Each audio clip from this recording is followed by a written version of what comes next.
7th Brigade.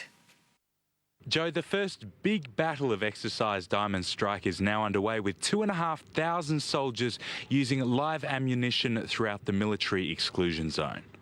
We spent the day with gunners from A Battery. It's Australia's oldest military unit with origins from the 1800s, but today they're using modern technology to fight the enemy. The target is 15 kilometres away, but they hit it within metres using computer mapping, which tells them what height and direction to aim the barrel.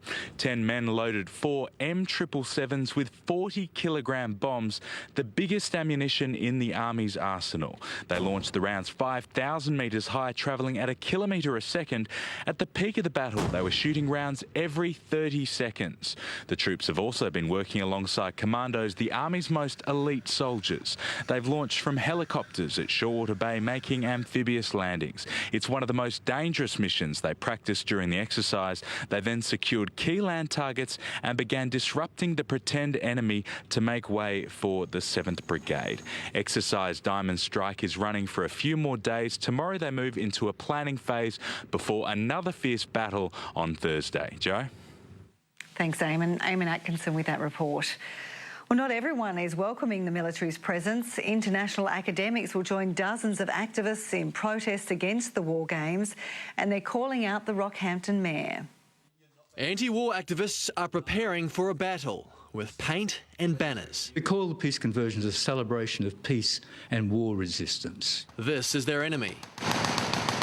The American military has been using CQ as a theatre of war rehearsals for more than a decade. Hard work that really needs for us to happen as a country and as a world to bring peace is not going to happen while we're rehearsing to kill each other.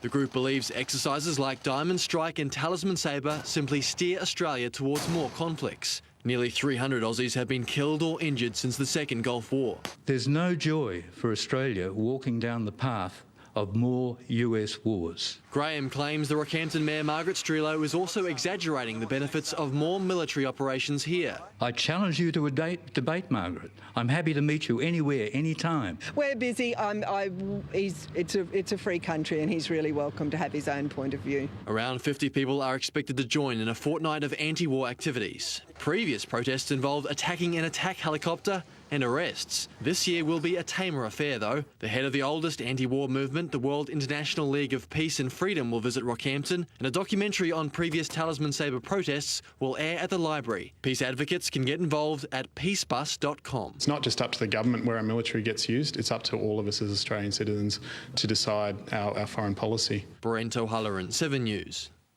Residents of a booming central Queensland township are calling on the state government to reconsider their calls for a high school. Gracemere's population has doubled in the past decade. Some locals